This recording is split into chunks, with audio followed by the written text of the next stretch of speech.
Concitoyennes, concitoyens des États membres de SILS, mes chers frères et sœurs, aujourd'hui,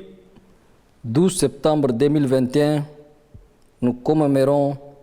la 36e journée du SILS autour du thème « Jeunes, restauration de terres et système alimentaire productif ». Ce thème est en adéquation parfaite avec le mandat du SILS et couvre les principaux problèmes de développement que connaît la région Sahel et Afrique de l'Ouest. Comme stipulé dans sa deuxième convention révisée, le SILS est appelé à s'investir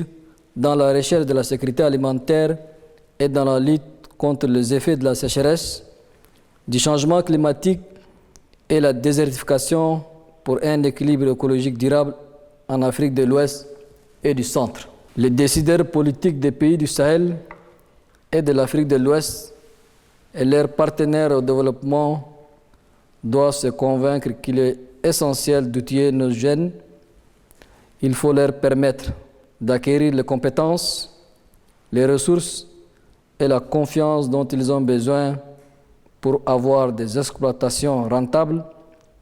et des entreprises novatrices afin de devenir de véritables acteurs du changement de demain. Le défi de subvenir aux besoins alimentaires de nos populations constamment croissantes est plus que jamais au centre de nos préoccupations communes. Le nombre croissant de jeunes actifs représente un atout de taille, mais présente également le défi de leur intégration dans le marché du travail. À cet égard, les opportunités ne manquent pas pour résoudre le problème d'emploi des jeunes. Des solutions porteuses d'espoir existent, parmi lesquelles la restauration des terres dégradées à travers les bonnes pratiques agricoles qui permet de créer des emplois verts et décents pour les jeunes.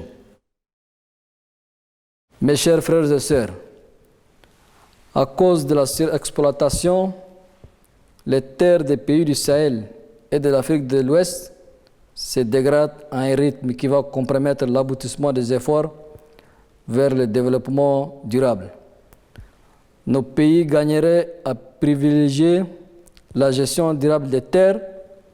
car la dégradation des terres représente un coût économique et social énorme, tandis que la restauration des terres est salvatrice à tout égard. Ce n'est qu'en mettant en cohérence nos initiatives dans une vision synergique que nous parviendrons à inverser durablement les tendances de dégradation de nos terres et rendre viable notre espace régional. Le gouvernement des États du Sahel et de l'Afrique doivent saisir cette opportunité et mettre en œuvre des politiques et stratégies appropriées en vue de permettre aux jeunes d'avoir leur chance et de mieux contribuer aux efforts consentis pour l'atteinte des objectifs de développement durable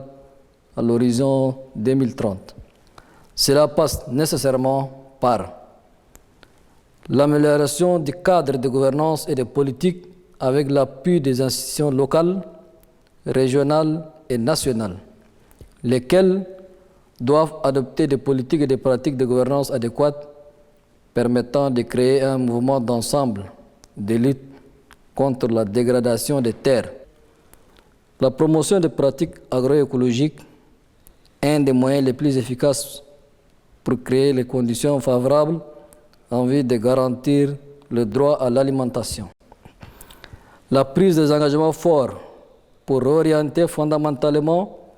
les priorités d'investissement en faveur de l'essor des systèmes alimentaires locaux durables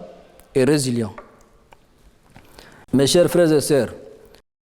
la situation alimentaire et nutritionnelle de l'Afrique de l'Ouest s'est fortement détériorée au cours des dernières années. L'insécurité alimentaire et nutritionnelle des personnes vivant au Sahel a été aggravée par d'autres crises, telles que les conflits communautaires,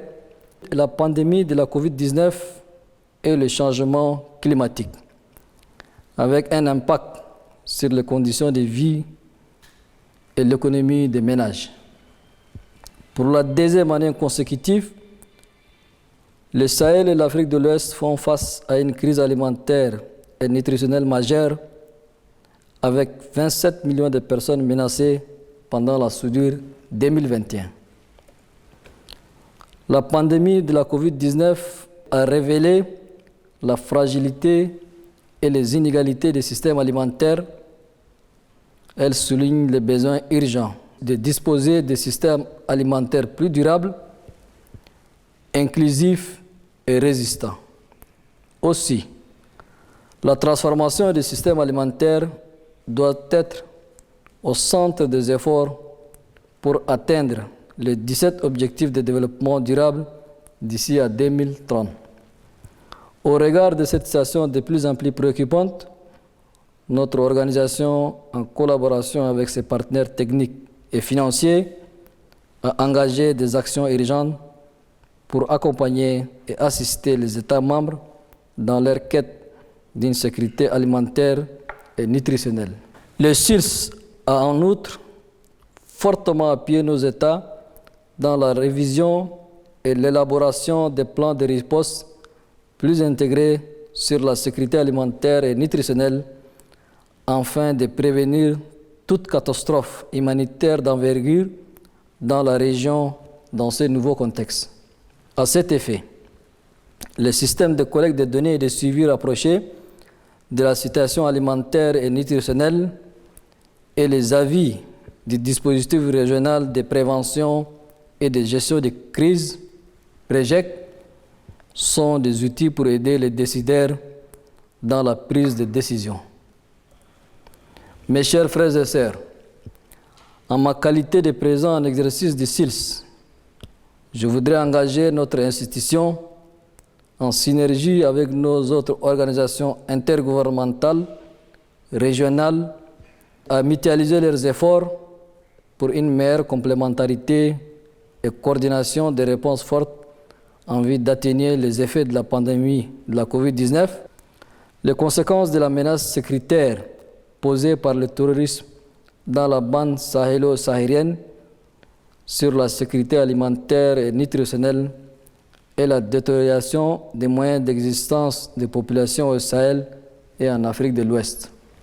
La célébration de cette 36e journée m'offre l'occasion de remercier, au nom de toutes les populations et des États membres des SILS, la communauté des partenaires techniques et financiers pour le soutien multiforme et constant qu'elle ne cesse d'apporter aux SILS et à ses États membres. À la lumière des grands défis de l'heure, il nous paraît opportun de porter à l'attention de nos partenaires la nécessité d'un soutien appuyé qui permettra à l'institution d'atteindre ses objectifs. Aussi, j'exhorte tous les États membres des SILS à une action commune, coordonnée et concertée dans la perspective de la participation à la COP26 qui sera tenue au Royaume-Uni. Pour terminer, je réitère l'engagement du SILS à soutenir les efforts de ses États membres dans la lutte contre l'insécurité alimentaire et nutritionnelle et à relever les défis combien importants à venir qui passeront nécessairement par la mise en œuvre de la réforme organisationnelle et institutionnelle afin de confirmer son leadership régional dans ces domaines de compétences. Vive le SILS, vive la jeunesse, vive la solidarité sahélienne et ouest-africaine.